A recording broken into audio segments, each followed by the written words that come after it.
Diaz Gunners Collective. Back at it, you already know. Ba-da-ba-ba-ba-ba-ba. Here's another one. Ba-da-ba-ba-ba. A cigar. Ba-da-ba-ba-ba. It's another one. Bye-ya. Bye-ya. Bye-ya. Oh, it is. You can tell by that thumbnail right there. The original Perro Chatos. The original Fresno Bulldogs, right? And here's a little bit of a different story than you ever hear about the Fresno Bulldogs. And the story is why they are the way they are right now. You see, because when the split happened in 1992, there was a lot of Fresno Bulldogs and county dogs and nation dogs or whatever you want to call them, Bulldogs at that time, that didn't want to go against the grain. They weren't for the split. They weren't trying to get on down the yellow brick road. Orderly, hey, sprinkle the woods in, brother. Where are these guys leaving? I thought they were Northerners. And I thought they were too, but at the same time, every gang, every group, every organization has their own agenda and rocks how they want to rock. Now, I know they felt at that time, Crackers and several other Bulldogs felt they could be on their own. On my own. Oh, they did their Michael McDonald and they did the hokey pokey and they turned themselves around and that was what it was all about. Right now, that's understandable. When you get deep, when you feel that your group is being oppressed or you have or you feel that, you're able to have the right soldados in the right places or enough manpower to just do your own thing, hey, ponle, handle your business. Do what you got to do. Don't be mad as if it doesn't work out for you. Well, these guys decided to take the initiative to handle their business. But see, along them lines come soldados that aren't willing to really partake in what you got going on. They're not willing to go against the grain. See, it's embedded in them. It's ingrained, indoctrinated in their mindset to be norteños. Now, at that time, there was a lot of F-14ers that didn't want to fight the feeling. They didn't want to go against the people. It was hard to turn their back. Just like it was hard for us to let them go as Northerners, as norteños, it was hard to let the homies from Fresno leave. We knew deep down inside that was a big piece of the puzzle walking away. That was going to impact our carro tremendously. And it sure did. Sure enough, gang. It sure enough did, right? But at the same time, in the meantime, in between time, you cannot stop the inevitable. If Vatos want to leave, if they want to leave the fold, if they want to, hey, we're going to break away, okay, this is the way we're going to do it, then you don't let them walk out the door, you throw them out the door. And that was our whole thing. It's called the Red Wave. Okay, and when it happened, it wasn't just like the norteños got off on the dogs, and that's the way it was, and then the South, participated. No. The South, they were the most diabolical and smartest in the situation. I'm going to run you down. They played the game right. When it came to the norteños, it was pure aggression and pure violence. Okay, if you're going to turn your back on us, if you're going to walk away, we're going to get off where we're mad at. Period. You're not going to leave untouched. With the Bulldogs, it was, we're not going to, hey, we don't come in untouched and we're not leaving untouched. We're going to get off first. So you had a whole bunch of different groups that were plotting, scheming, and planning what they were going to do.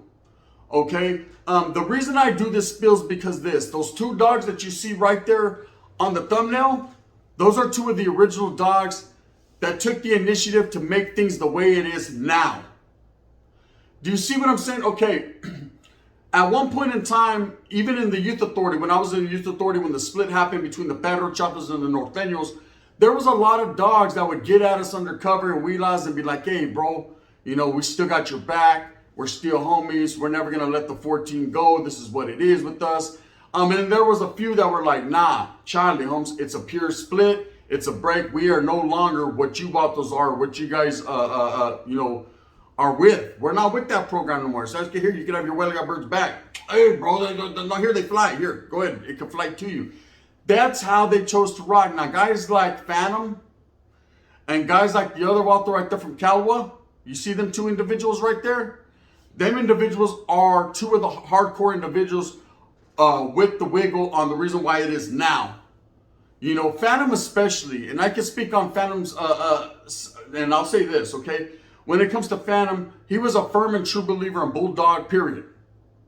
He was one of the main innovators on once the Crackers and all them decided the split was going to happen. He kept that movement pushing, especially in the youth authority and then, of course, on the calles. Because there was a lot of autos that didn't really know what was going on. When things happen in prison, it's the trickle-down effect. Back then, there were no cell phones. Back then, there was no social media. So it wasn't like overnight everybody knew what time it was. Over there was word of mouth. Hey, you heard we're not norteños anymore? Shh, bro, get over here. Right? The guard. That guy that there's something, take that to the oído. He's tripping, right? A lot of people weren't believing that. They were hearing whispers, because this started in the late 80s, these whispers and grumbles in Fresno as to the F-14ers breaking off and then taking the Bulldog name, the moniker. But even after that, there was still a lot of Perro Chatos that had XIVs on them, or 14s, or Norteños, or Huelga birds that just couldn't quite let it go. But it was Vatos, like the Vatos on the thumbnail, Phantom and such, that pushed that narrative. They pushed that independence and that renegade feeling. Basically, hey, nah, Charlie Holmes, we are no longer part of the North. This is what it's going to be, and this is what it is. And I remember Phantom was a heavy, highly anticipated target wherever he went. I remember people used to talk about him, especially in the youth authority. Hey, that Vato Phantom is one of the main ones rocking that narrative. He's one of the main ones pushing against the homeboys. Because I'm going to tell you, it was different in every institution. In prison, that was a different story. Those were the older vatos handling their older business. We couldn't call it like an alcoholic. In the meantime, in between time, whatever they did, we were going to do, but we're going to do it much later and try to do it much greater, right? Órale, pico de gallo time. But look, oh boy, I'll tell you this. It's Mikey, I'm going to take it back today, right? And in that fashion, we handled our business, but the Perro Chatos also handled theirs. And I'm going to tie in the Southsiders how they definitely handled theirs here in a minute. So every institution was different, okay? Where you had some dogs that would get to a spot and they'd be like, Charlie, I'm just a bulldog. And they had no love, it's like, can I get a hug at least just for the old time's sakes? None of that. When it came to the Norteños, they were totally against it. In fact, some of them hated it all of a sudden. Like, what, you got an XIV on your cheek? How the hell you hate me? I got the same thing, right? Right? But they did. They just did. They took the dictation. They took the words that their homies were speaking, not to their mouth literally. And they was honest, man. Pieces, he thought, man. It was crazy. To be there and to have went through it, now that's OG. To be there and to have went through the split personally, that's OG, homie. And you can sit here and talk about the 2000s, 2005s, the 2008s, and all that, and always have all the Perros, them always been our enemy guys. No, they weren't. Those were the homies, fool, right? Them were the righteous camarada. Them were the homeboys, for reals. In fact, that was probably one of the strong between them, Salas and Sanjo. Sanfran, you got to give them their love too. These were the strongest carros, period. These were the homeboys you knew were different. Vatos could all fight. I don't know what was in the water they could fight. So look, there was very few of those dogs, like the ones on that thumbnail, that kept rocking that initiative to just separate the North and the dogs. They had no love for the North. That is the reason why we're in the position we're in now as far as Norteños and Bulldogs. Okay, slowly but surely you hear whispers, just like anything else about how in the feds they might be, showing a little bit of love, or in the state, the Placas are throwing them every which way but loose, trying to make something happen. The dogs it's ingrained in their minds nowadays to be the way they are because of people like Phantom, who said, Charlie Holmes, we're our own entity, we're always going to be that, and that's it. Now, I remember getting to certain institutions, and I say every institution was different because I'm in Nellis, and when the split happened, it was on like Dinky and Donkey Kong. All that live, they're trying to throw barrels at us, and we're trying to jump them, right? Us and the dogs were going at it extensively. They kind of got placed in one area, or that was the area that they kept pushing. They kept catching pegadas. The ones that were there were some real, they were about the business, man. Shout out to all the Bulldogs that were in Nellis at the time. They were about their business. Whether they caught an incident with North or South, they definitely caught incidences, and they were all placed on TAF, and that's kind of where they were functioning. So it wasn't like we could get to the dogs or they could get to us. And then when we did see each other, I got that. That's what happens. So we already knew, okay, it's on. It was like a light switch, on to off, or off to on. It was on for reals. So when I got moved to Preston, okay, I was under the understanding. I got there with the mindset, let's get these Perro Chatos, right? But I already knew it was on in Preston because we used to hear about Preston. Preston was like vatos a little bit older than us, and we knew the funk was on there. It was kind of like getting to the Pinta. It was like graduating. They were a little bit more poised there, a little bit more arrogant there, a little bit more professional there, and a little bit more vicious and violent there. I loved it. So when I got there, I was like, orale, I'm in Preston. I'm about to get some chest on, and it's about to be on, right? Oh, and it was. It was, man. Every time, that, there was any type of incidences with the Perro Chatos, it was a real funky one. We got real spunky, in the words of Mozzie, very spunky and slimy, right? Now, I remember pulling up to Preston. They had basically Mac reps there. And I've told the story before how we got there. It was myself, the homeboy Buda Stockton, and a Southsider from Sanger. And as we pull up, there's 2 Bulldogs, 2 Norteños, 2 Southsiders, 2 whites. So yeah, the Woods were there, brother. They were there. To what degree of there? They're there, but they're there. They're there. Calm down. They're there. And then a couple Africanos, Crips, Bloods, and of course, 415s. And we went to the back of the dorm. They hit us up, where you from? And we were embraced by our people, and that's where we went. And I remember when the Sureño de Sanger said that, Sanger Sureño, ese, the Bulldog's eyes damn near popped out of his head, because one of them was from Sanger, the other one was from the east side of Fresno, right? Or Parkside, I think. Anyways, one of them, Valta's name was Beto, one's name was Cho. And I remember his eyes almost popped out of his head, and they had a discussion with the Southsiders, and the next day in the gym, Cho and the Southsider fought, right? Whatever, that's their business. I was looking at, what are the Southsiders doing? Okay, you see them over there? And what are the Southsiders? See them over there? And what are the Bulldogs? I just come from a place where we get jumped on by Southsiders and Bulldogs. And we're going to continue to be jumped on by Southsiders and Bulldogs. Can we jump on the Southsiders and Bulldogs since we're deeper, right? And I was told, no, that ain't the way it rocked. It rocked when it did, and when it didn't, it didn't. They were preparing us for the pinta, because that's the way it was going to be, a whole lot of professionalism.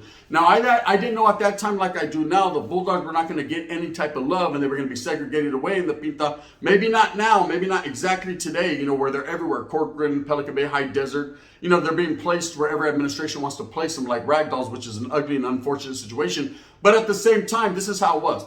Now, facts, homes. They're raza. You can't take that away from them. They're brown. They're our brown people, and they're warriors, homes. And they handle it. They definitely handle their business. So trip out. I remember getting to Carl Holton. I left Preston after about 9 months. I did time in Tamarack. I was on Greenbrier. I went from Cedar to Greenbrier, Tamarack, back to Greenbrier. And that's what it was. Anyone that knows that's been there, is like, you know what it is. YA baby stuff. Only real ones know what the rack is, the rock is, the caja is, the tapped is, Nixon, the oil, things of that nature. You know what I mean? So anyways, I get to Carl Holton. And Carl Holton was more calm. Norteños there was 400 or 500 of us in this place. We were deep. We were all separated by different compas, Tejon, Mono, Carson, Sonora, Tioga, Ebbets, Donner, Yuba, so on and so forth, right? And I remember there being a nice chunk of Perro Chatos there. But the Perros, when I get to Mono, are functioning with the homeboys. They're functioning with the Norteños just like it was yesteryear. Just like I remember when I first got locked up in YA, when my first cellie was Little Inez de Isa Fresno. Just like that. And I couldn't believe it. I was like, the wind is blowing over here. I felt like I went to the Matrix. I feel like I got sucked into a wormhole, right? Because I didn't understand how they were doing it. And shout out to Cisco Aguilar. It was him, Marcos, Pisto, and a couple other Perro Chatos that were actually functioning with Norteños, with Bad Boy the Sacra. This is, we were together in Nellis, and now we're sitting there on Mono Hall together. And it was just a trip. It was a trip the way that everybody was kicking it, and it was old school love and canalismo. Of course, more Perro Chatos started pulling up that were like Phantom and this other Vato, and they were totally against the grain. They were totally, no, oh hell no, right? No. Hey, they seen us and they went. If they seen the Norte walking, and then they see us in the school, and then I see one on the block. Okay? It got to that point. They brought vatos like Blinky de Fresno, Shy Boy de Fresno, and a couple other individuals, man. And it got real ugly real fast. And the vatos like Cisco, Marcos, and their voice, even though it being loud, didn't really have an opinion, because what happens was the majority of the Bulldogs that started to get incarcerated were coming with that mentality, that Phantom mentality, that it was perros and nada else. It was no longer a Norte thing, right? Whereas the old school ones kept on holding on like in Vogue. Hold on to your life, got to hold on, right? And we were willing to let them handle that and to hold on. Now, I said the Southsiders were playing chess while everybody was playing checkers. And absolutely, imagine being the one group, the raza. The raza, we're all smart, homes. We all watch everybody. You see them watching over there, we're going to continue to watch them. Bang, bang, right? They were watching it all unfold. And imagine this. They're already the deepest dominant group. They're already the group that everyone has to watch out for because they got sheer numbers. Raw power and sheer numbers. You know, Norteños, we're the smallest group. Bulldogs even smaller. And then, of course, you have, you know, the Southsiders who were the deepest at that time. And they were watching it play out. What's better than watching two of your common enemies just going at it? Get him! Kill him! Right? They was like, get him! Order, you ain't gonna do nothing. They're pumping the fights up. Eventually, over time, there were some instances where the Bulldogs did kick it with Southsiders. It was a cold flip to them. Imagine this. And these are some of the perros chatos I broke bread, like Jesus said, with. I sat at tables and ate with. Homeboys that we rocked back to back with. Like, hey, hand me the pedazo. Pull it out. Out of your eyes, wherever it is, I think it turned. Right? Size, we're handling business. A couple years later, Vatos are swinging on me. What's up? I'm like, hey, this is Bulldog. I'm like, whoa, hold on now. Can we just sit down and talk about it? We're going to fight. We're going to do that. But, god damn, bro, how you been? You know what I mean? Shit, it's been a minute, bro. I know you want to fight me. I know. And some gang stuff. Gang. Right? But for reals, bro. I've been always thinking about, you know what I mean? So, it was like to that point, man. It was a heartbreaking moment sometimes because there would be vatos that you knew, like, damn, this is my boy right here, man. I'm not to break his whole jawbone. You know what I mean? But then there were times it was just like, you know, I don't know. The Bulldog, you didn't know what they were doing. You know, one thing I do know for sure, and this is facts, is that vatos like Phantom and this other individual right here, man, they kept it the way it is now. See, the way a lot of young Bulldogs don't know. Here, let me give you guys some knowledge you can't get across. Sit down, 559. You know, I remember when you were 209. There's one gem I'm going to drop. Second gem is this, bro. You know, I could sit here and talk to a gang of Norteños and we conversate. Some of my era, 30, 35 years ago, early 90s, you know, we rock and we don't speak bad about the perro chatos. Not one of us. Not damn, not another one, right? And the reason we don't is because we'll say the same thing. It's weird because I've had a conversation with homeboys from Sanjo, Salas, Watson, Grifas, everywhere, right? And it's like, hey, bro, what do you think about the perro chatos? And the first thing, man, fuck them fools, right? The second thing is, man, them are homies right there. That's what they always say. They're like, I don't know why people sleep on them. Them are homies right there, right? Meaning that at one point in time, they were homeboys. Like, you can't talk about them without talking about yourself. They drank the same agua, I say. They ate the same, they busted down with the same tortillas. You know what I mean? I mean, it was what it was. You know, to take anything from them, you have to guard. You have to be an idiot. Give me, hang me. Anyways, you already know what it is. It was a trip. And meanwhile, the Southsiders were watching smart and letting us kill each other, right? Letting us play each other out of pocket. And then they were like, you know what? We're going to bring the perro chatos into the fold real quick. We're going to throw a red light on them. In prison, there was a red light on the Bulldogs at that time. Meaning the Bulldogs could function on the same yards with the Southsiders in some yards, not all, in some, and they weren't applying as much pressure. But believe, man, there was pressure applied when needed be. You know, there's plenty of stories out there, and that's just the way it is. Now, eventually the Bulldogs did get segregated, and they are what they are now, hating Norteños. Young Bulldogs, like I said, knowledge you can't get in college. A lot of the reasons you guys do what you do is because vatos like Phantom and other vatos held it down. If they didn't continue to hold it down and just conform to what we were pushing on them, then you guys would still be homeboys and Sasuke, you'd have a huelga bird over your left thigh. But they didn't do it like that, and it is what it is. Now, I know a lot of people are like, I'm glad, I want to be the way I am. And it's cool. It's cool to be your own group and your own organization, and that's fine and dandy, man. But at the end of the day, you know, you never disrespect your forefathers or your foundation or where you come from. Always remember and know and get glitched up and gamed up to what was your foundation, to what you originally were. Because if you think you just go in there into prison or places that need to be with the mentality of anyone can get it and we're this, we're that, and you don't know your history or cultura or exactly where you're derived from, bro, then what are you doing this for? You know what I mean? If you can't admit, you know, what you once were a part of, whether you hate it or love it, you hate it because you're being told to hate it. You know, but you're supposed to love your history. And that's facts. Now, I'm not over here trying to promote a love affair between the Norte and the Dogs. I'm just saying, know your historia, man, before you speak on it. With that being said, shout out to everybody, Bulldogs, Norteños, and Southsiders, because everyone's doing it in a real way. And I will break down a little bit of the history on everybody pretty soon, just a little bit more extensively. So you already know what it is, man. With that being said, I hope that you move smooth with a purpose. I hope that you get every single thing that you want coming to you. Remember, at the end of each day. So it's good. Just help me out by hitting a like and subscribe. But even before that, man, take care of your familia. Get up off your lazy ass. Learn your history. Learn your people.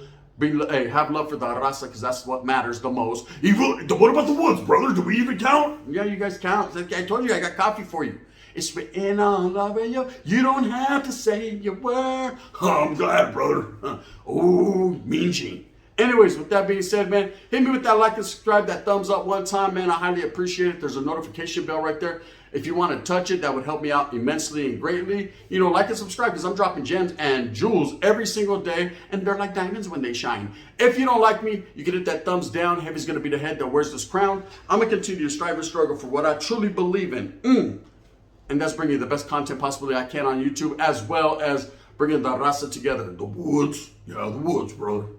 The brothers, black and brown, and the raza way. You already know what it is. This is the gun. Bang, bang.